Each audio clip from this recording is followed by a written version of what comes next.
they needed somebody to lead them to the promised land, running North America, getting the revenue stream from where it was, which was under $1 million, all the way up to a significant number, because they were backed by private equity money and a bank in the Netherlands, and they wanted to get the company sold within a few years. So I knew I needed to work quick. I've always felt like you never stop selling. The trick is you help the salespeople because it's a team sport. You sell with them. And that's what I did. I took the revenue stream up to 10 million in 2 years' time. So yeah, this is what we do. We sit down with entrepreneurs from all around the world and have conversations, questions. And so if you want to have an opportunity to come and be in the hot seat, come and learn and talk and explore ways how you can help and provide value to other people, welcome, and we're going to have a chat. Okay, welcome back to the Rabasha Family Podcast. Now I have a very, very special guest with me here.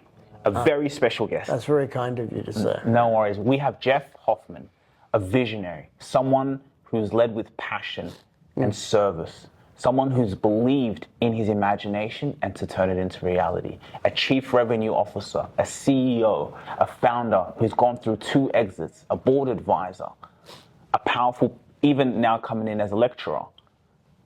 Your vision has inspired. So I wanted to read a little bit of your statistics, and then I want to go into a powerful interview because I have many questions for you. I just want to read some of your career highlights. You've had over $1 billion plus value creation across 2 key liquidity events, 145 million total capital raised for startups under advisement, 1 million to 10 million sales and services closed for European fintech company over 2 years, 170% qualified pipeline leads for digital imaging company over 3 years, and 50% market share gains for US fintech company over 2 years. Now you understand and have a passion when you work hand to hand with CEOs to understand how they can grow that revenue, you know, with investors, the sales and the marketing. So I'm really intrigued to have a conversation with you, and welcome to come on the show. Well, thank you, and appreciate you doing all that segue. You definitely took the time to read through and understand, and you know, the way you articulated the purpose. I appreciate that. No worries at all. So I know I have many questions to ask you, but let's take it back to the very beginning. For those who don't know you, where are you from? How did it all start? Sure. I grew up in Stamford, Connecticut, which is not too far from New York City, about 50 miles north. I was a kid who loved sports. I played a lot of team sports. Ultimately, I settled on an individual sport, which I loved and I still play a lot of, which is tennis. I played college tennis, high school tennis, junior tournaments, and I still, you know, play during the 8 months out of the year that they keep the courts in New York City open in Central Park. The outdoor clay courts, I play from April all the way through November outdoors, and it's fantastic. I'm playing with people, still highly advanced level players, much younger than me. But you know, my career pretty much started out, I mean, I wanted to get into an industry coming out of college that was opportunistic. And the industry that was spawning up when I was coming out of school was the B2B enterprise software industry. It was different back in the 80s and 90s when you had brand companies like Oracle and IBM and SAP. There were less small venture capital, private equity backed companies at that time, but as we went through the 90s, we started to see a different spectrum of you know, funded companies that were pegged as portfolio interests for these investors, and then they wanted to exit those investments to get returns. And so the beginning for me was really selling at IBM and then Oracle, and then I sold for some smaller companies, and then eventually got into management jobs. But I understood the industry from the onset was really a change-oriented industry, because all these companies, whether they were publicly traded like Oracle and IBM, or the privately held companies that were invested in, they were all in change mode. So they were all trying to get results right away. So let's just wind it back a little bit. So what did you study in college? English literature was my major. Minored in economics, but English lit.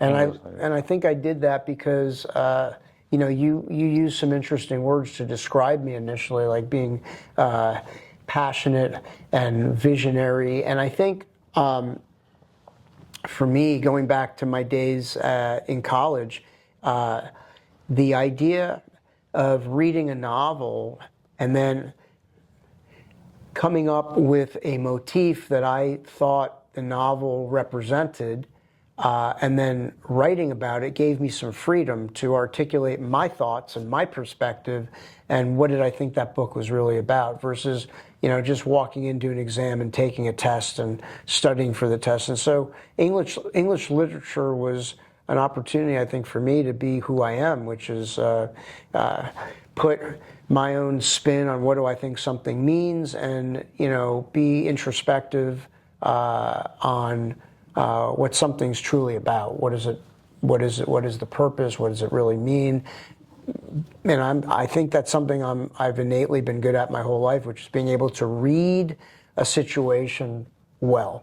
Read a situation well. Okay, so you graduate from university, did English literature, and then you said you wanted to go into the B2B fintech software space. Correct. So what exactly does that mean, and where did you now go from college? And I also want to go when you touch on the exits, and I really want to, that's a powerful topic. So can you tell us the segment from university? Yeah, so it was a bit of a journey. It didn't end up from college to B2B fintech, but being specific about what steps led me to where we're at, I first thought I was going to be a lawyer, and I went from college to law school. I did 1 full year of law school, and for the first time in my life, maybe I was too young going to law school right out of college, but it didn't feel like it was the right fit. In retrospect, I just think I went too soon. I should have waited and then gone. But I did a full year of law school, and I decided I didn't want to go back for the second year. So I knew I needed to go into something. I figured for my skills, sales would be a good field to kind of get into. And in the B2B sector of different industries, there was a lot of opportunity coming out in the 80s and early 90s, a lot of opportunity. I bopped around. I started out initially, I was selling copier machines, and then I cold called my way into IBM as a seller in their banking vertical division. And I was selling into financial institutions, everything that they had. I was a client representative selling all of their products and services. But it was a matrixed environment, so I had to figure out what's the problem that the prospect is dealing with, and then go back to the ranch at IBM, figure out what products and services could solve that prospect's problem or that customer's problem, and then figure out what internal resources I needed to bring to the meetings, and also understand from the customer side, who do I want them to bring to the meetings. So very consultative. We used to call this solution selling, so I kind of emanated out of that solution selling mode in the enterprise software industry, and that's how I started out at IBM. And then a few years later, a recruiter contacted me, an external recruiter, and asked if I wanted to go work at Oracle. And I'm like, wow, Oracle? I mean, are you kidding? Who doesn't want to work at Oracle? I mean, that was in the, we're talking now mid to late 90s. Oracle was, the Porsche of the industry. If you wanted to be a salesperson selling enterprise software, you wanted to work at Oracle because that's where you can make the most money. And also, you were selling the best, most innovative, most advanced technology that was on the planet. And that's where I really learned how to sell. I love this. So let's go back a little bit what you said. You cold called your way into IBM. Yep. What do you mean? I literally mean I picked up the phone. In those days, we're talking about the mid-90s, you could do this. You could figure out who runs certain divisions, and you could call into the company, and you could get the assistants or the secretaries, and they would help guide you, live person to live person. They would guide you into, I can get so-and-so to call you back if you send an email. So role play. Yeah. I'm the gatekeeper, which is basically what you're saying. You, in that day, you called me, and how did it go? I'm literally calling you up, and I'm saying, listen, thank you very much for taking the call. My name's Jeff Hoffman. The reason I'm calling is I'd love to speak to so-and-so about my interest in joining the firm as a sales representative. I think I bring a lot to the table and would love to have the opportunity to introduce myself to Bob or whomever that person was, Susie, whatever their name was at the time. Would you be able to, make an introduction? I'm happy to provide my CV. I'm happy to. Now, that might sound very trite and very simplistic, but as crazy as it sounds, that sort of outreach could work because there were not, this was pre-internet, right? So there were not thousands of people reaching out to that person. Mm-hmm. And so the secretary would be happy to help that ambitious go-getter, me in this case, trying to have a conversation with somebody. And the difference is nowadays, fast forward to 2025, obviously if you try to do something like that, good luck getting anyone to take the call. That's not going to happen. But secondarily, you're seen as a terrorist, not an opportunist, and you're not viewed in a positive light. Why? These days? Yeah. I think for the most part, there are too many charlatans flying around, and they've created a numb environment, making it more difficult for people who do try to do the cold outreach still, because I think it's still something you should continue to try to do. Calling. Calling. Today, whether even if it's emailing or using the LinkedIn platform, as you well know, I mean, there are a lot more charlatans out there that make it more difficult for the real person just trying to get ahead because they have something of value that they know could be used but you need people to be open-minded. In the old days, people were more open-minded because they didn't have to sift through thousands of clutter to get to one solid person. These days, you got to be extremely open-minded. Now, given my background, and I know you'd share the same perspective, you're open-minded. You do this sort of thing for your own business. I am open-minded, and I think, going back to my days of being very good at reading people, reading the room, I can sift very quickly through what's real and what's not. Most people can't do that, and so they have a hard time. So let me ask you, when I first messaged you on LinkedIn, what stood out with my message? It seemed genuine and sincere. A lot of the messaging that comes at me and at people on LinkedIn or email, perhaps you used a little bit of AI, I don't know, but your messaging seemed to be more genuine, and I was able to sense that. That's so powerful. And it's very interesting because we do use AI, but we don't use it like everyone does. Yeah. Because you see LinkedIn is just cluttered with nonsense messages. Correct. You don't Yep. personalize anything. Correct. You just sell to me straight Correct. away. Correct.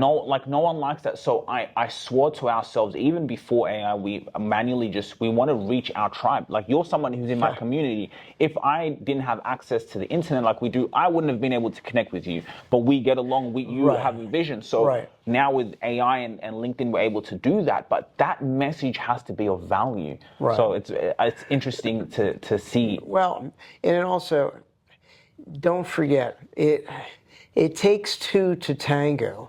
And I think while I was able to take the time to read the message and discern very quickly that this was a genuine message and there was an opportunity here for me to meet with you, a lot of people, and I hate to say it and I don't want to sound cynical, but I would say most people would not see it that way. They wouldn't take the time to read your message, and which is, if I'm guessing, you probably have a smaller percent of people. I'm sure you still have some success with it, but it's a smaller percent because most people aren't even going to read. They're just going to be numb to the fact that somebody's reaching out.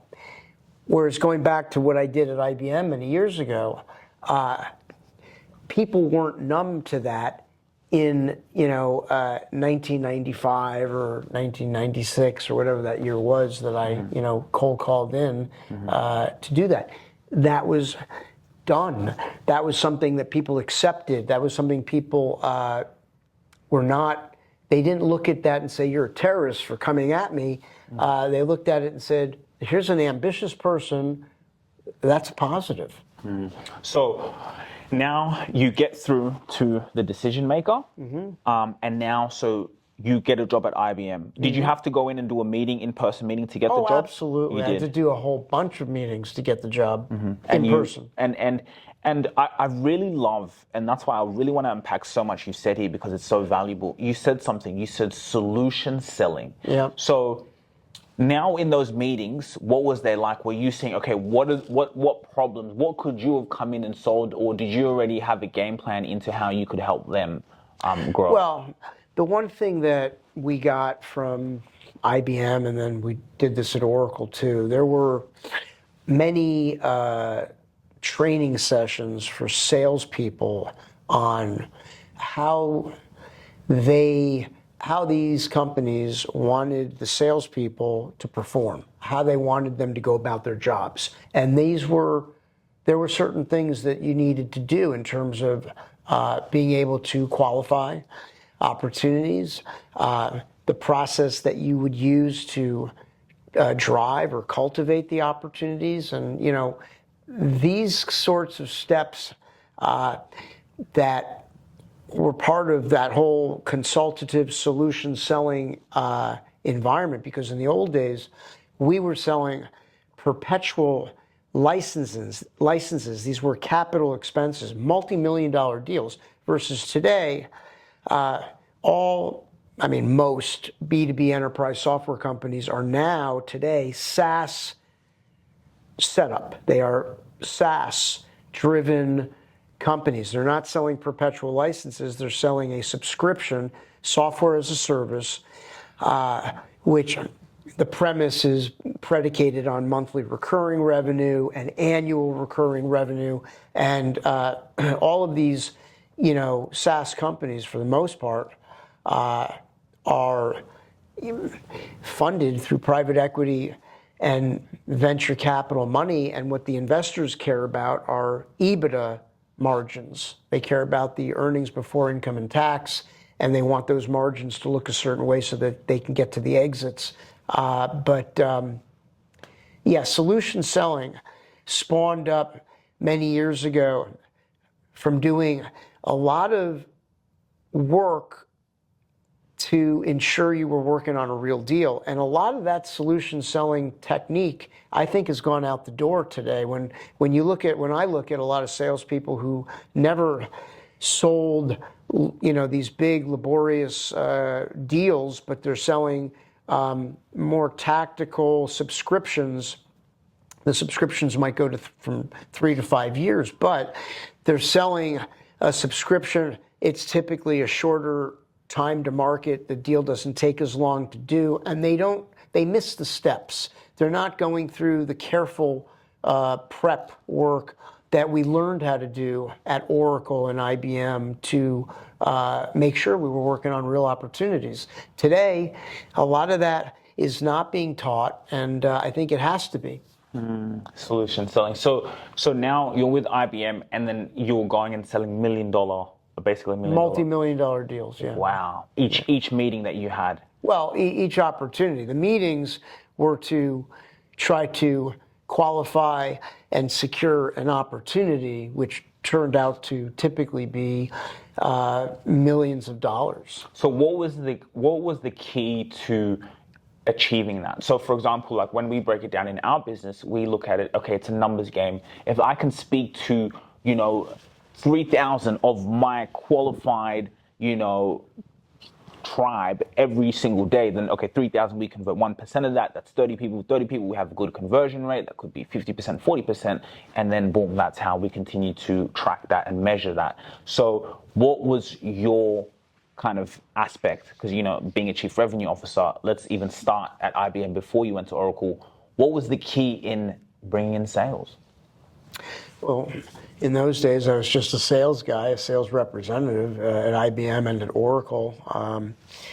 The key to finding and bringing in the opportunities was a combination of I would first meet with ideally decision makers, but I also was taught in the style of selling that we were taught, you want to meet with as many people who care about the products and solutions that we can provide to the organization we're trying to sell to.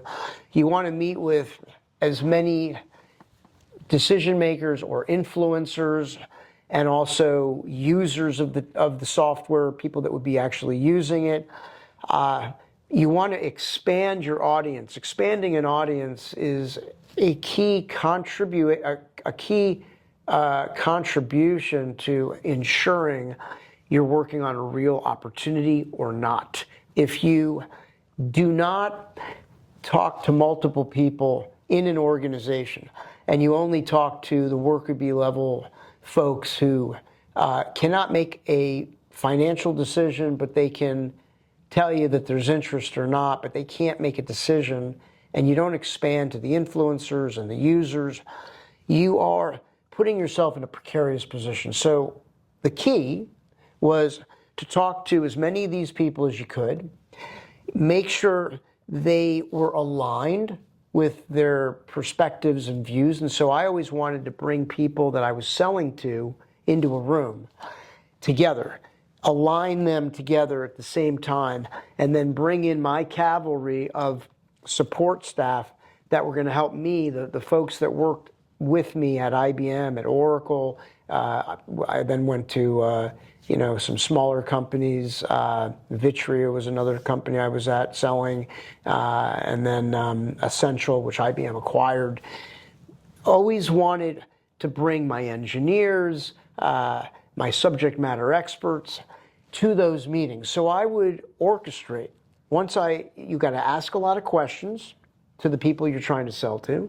You have to make the right statements and you have to ask the right questions. That's value proposition stuff.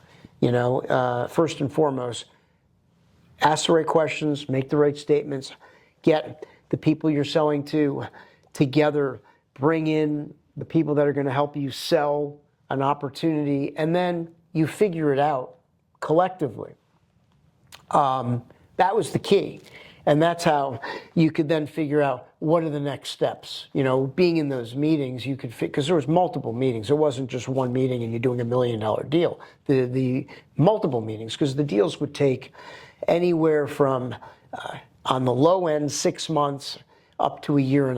Wow. So the sales cycle was 6 months to a year and a half. Wow. Whereas SaaS deals do not go 1.5 years. I mean, you might see a SaaS deal from start to finish, on average going 6 months. You might see some deals that get up to closer to a year. That's rare, but because you could be talking about large multiple, annual a contract that could be a 3 to 4 year agreement. And those are worth a lot of money too. However, perpetual license deals, which were predicated on the old school solution sales model, those took sometimes up to a year and a half and multiple meetings, So how does one shorten the sales cycle? Great question. You shorten the sales cycle by doing a few key things well. You first have to make sure you know exactly who can sign the agreement. You want to make sure you have the relationship with the person or people who can sign the agreement and make the decision. You want to make sure you've touched all of the people who can influence that decision, so you know your audience. Secondly, and this is a very important piece that I have built in my own methodology in terms of, sales management approach. I've codified this over the years. You want to use a program that incorporates a working shared plan, a working shared close plan, which is essentially, once you know you're working on a real deal, you want to write down, and that figuring out whether you're working on a real deal or not is dependent on keeping a little cheat sheet of, I call them staged events.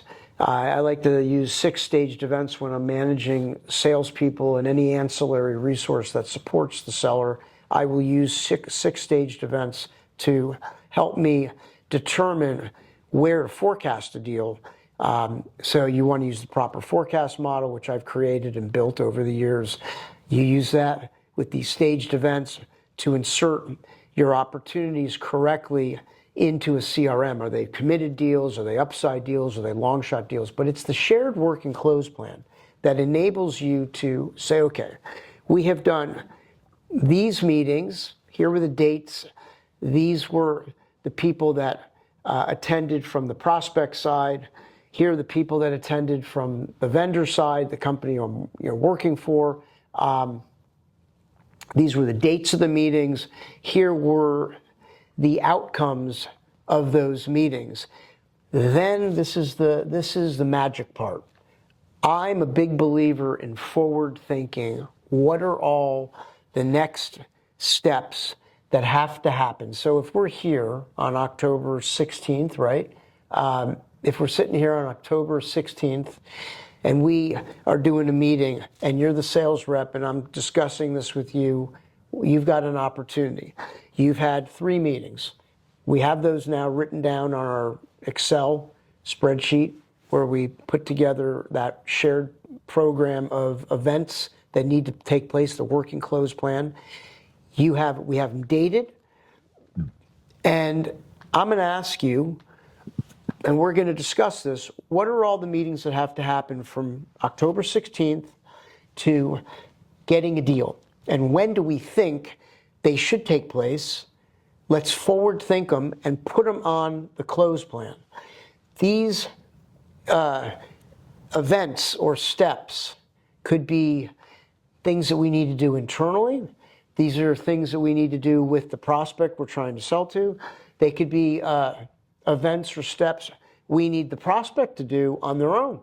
We write them all down, we date them, and now we have a perfect vision of meetings that have to happen between now and, let's say, February of next year, if we think that it'll be done by then, or up till March, or whenever we think, because now we're going to see, it's going to take us this, when do we think these meetings will happen?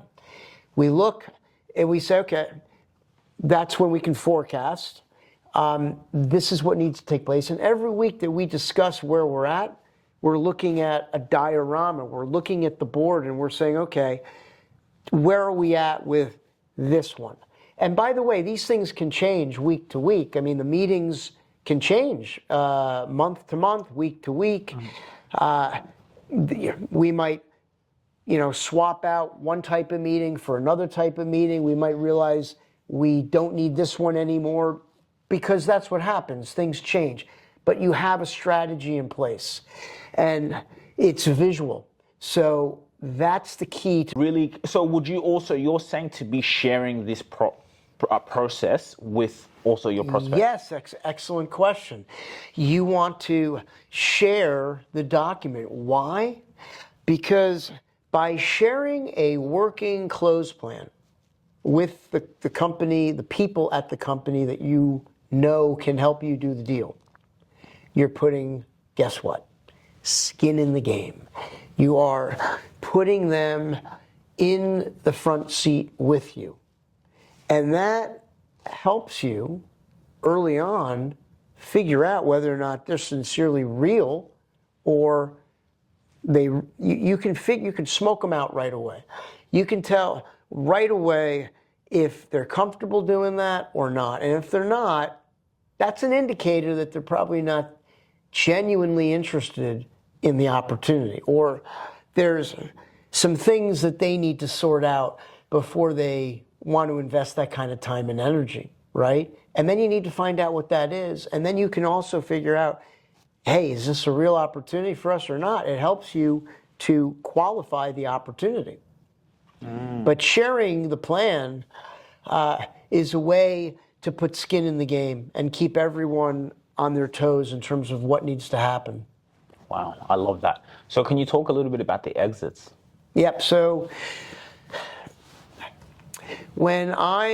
and this was a cold outreach that I did, when I got hired at Financial Architects to run North America, the remit with that company, this was a regulatory risk solution for financial institutions.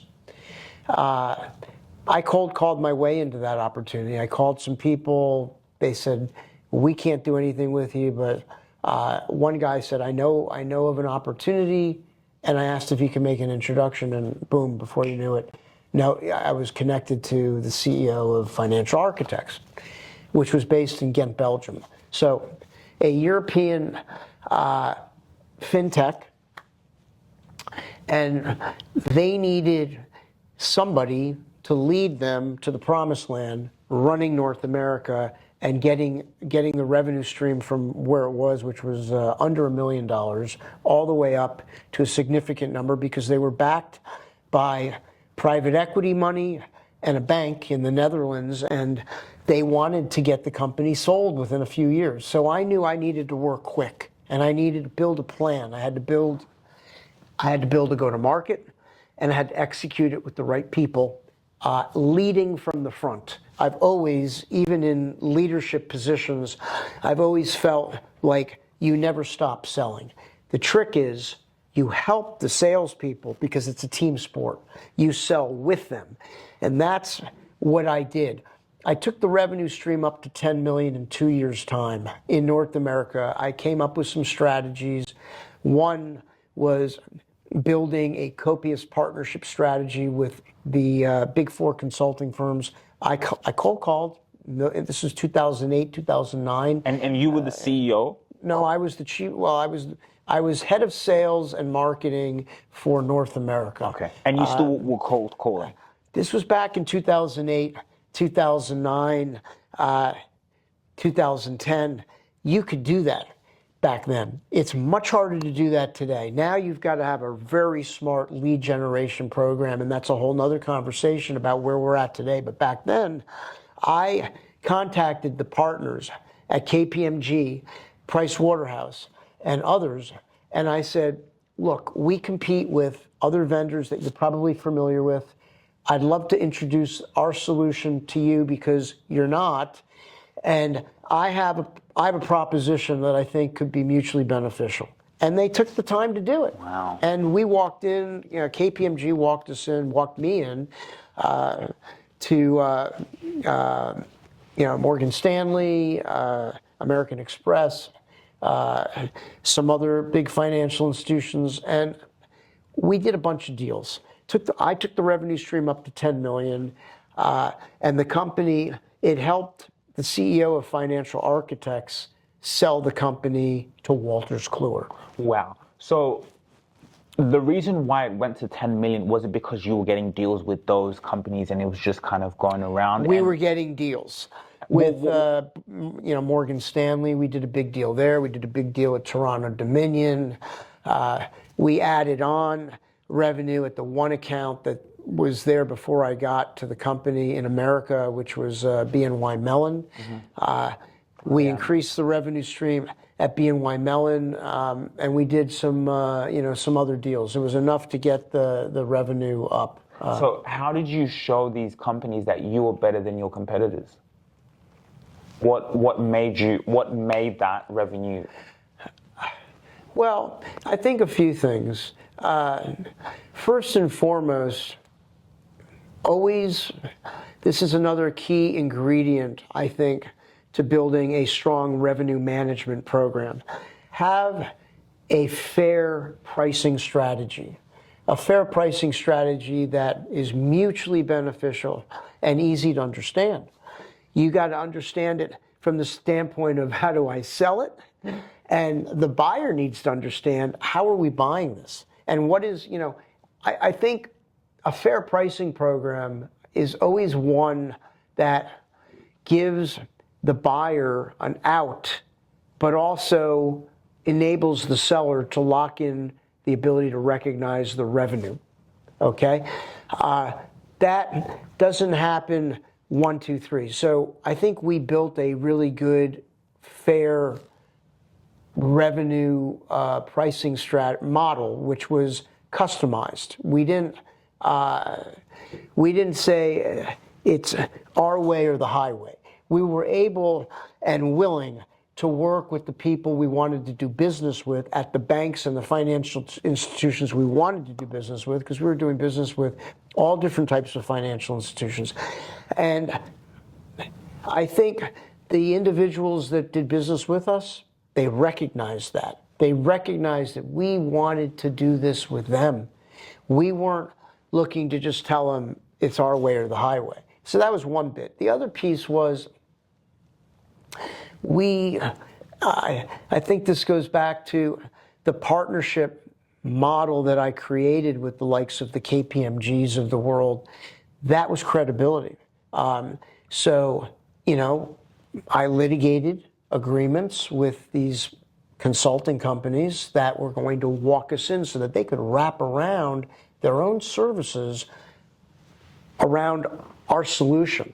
So we had a software going into these financial institutions, and then the consulting firms that I was doing these partnerships with, the value for them was they were going to get extra revenue by wrapping, once the solution was in place, they'd have to wrap their service offerings around it, and the customer would need that service offering. So it was a win-win. So I litigated along with the attorney that we had at Financial Architects.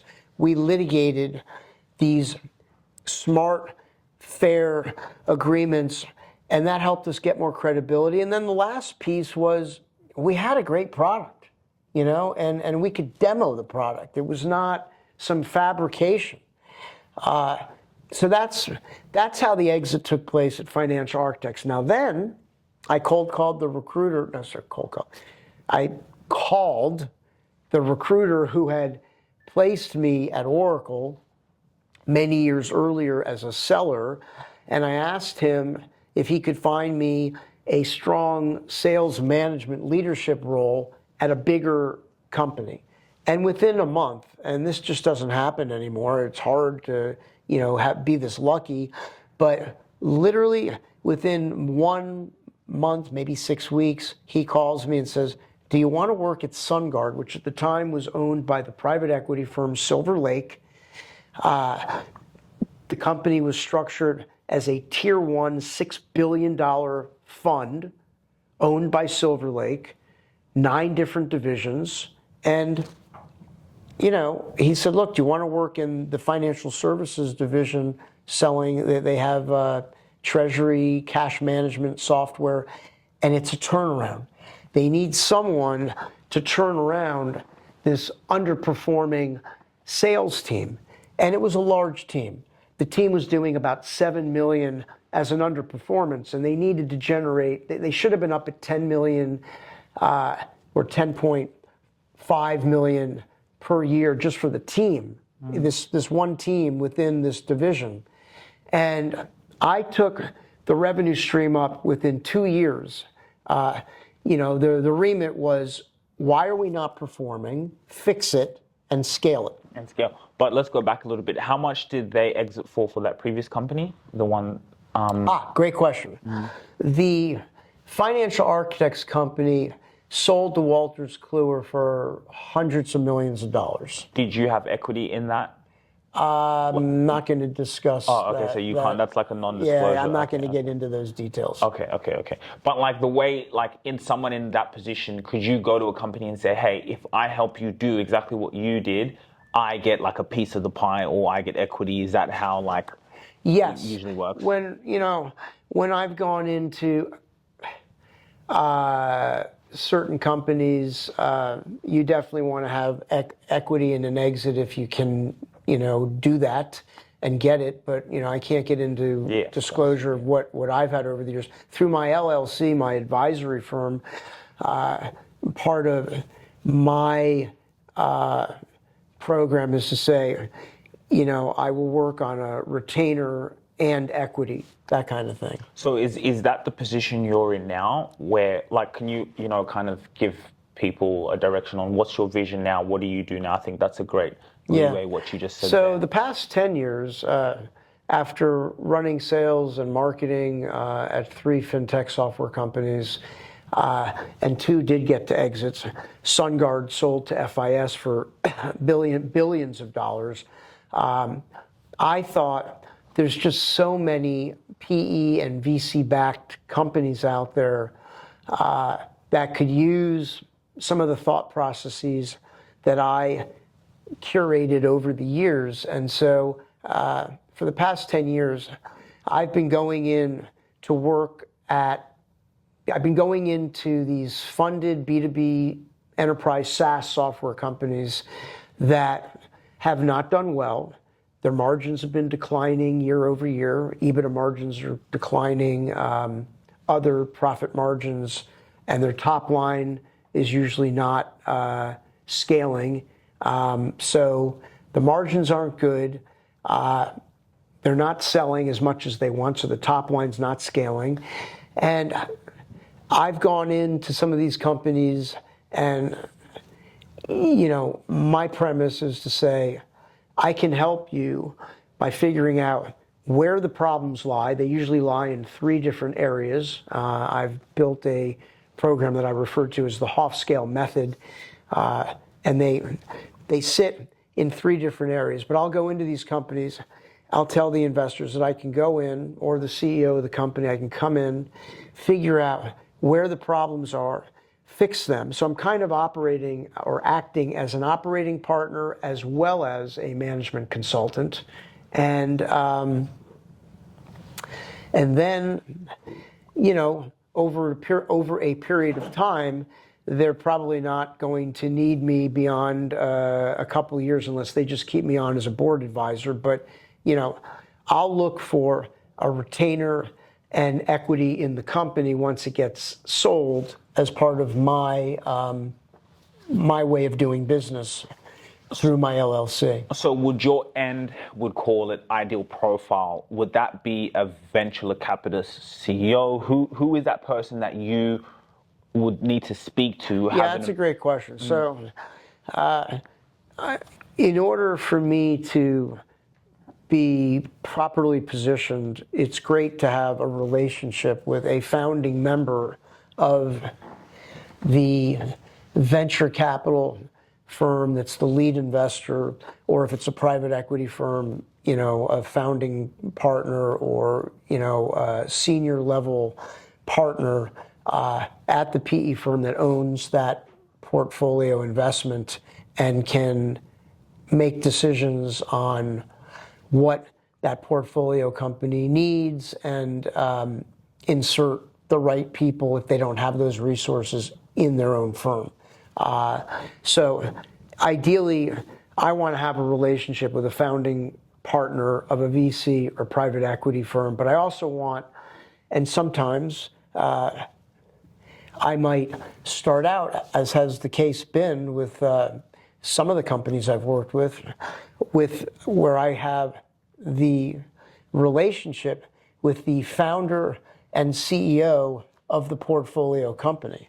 Now, it's not as easy to build a relationship with a CEO of a company if they're not the founder of the company. So if it's a funded company and the CEO is not the founder, it's more unlikely that they're going to be inclined to want to pull me in, because they might see me as a threat. Maybe they wouldn't. Hopefully they wouldn't. But because they could be a conduit.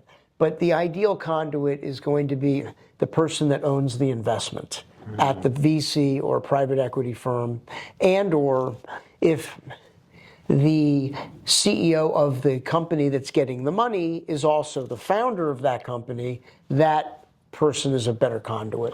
When it's the CEO and founder, why do you think you're more of a value add to them? Well, I'm a value add because if it's the founder and CEO, it's their company, as opposed to they've been hired in as the CEO. If they're being hired into the company as the CEO, they're just an employee. And they're going to make decisions that, fit their individual. If you really enjoyed this video, make sure to click here, and I'm sure you're going to love that one.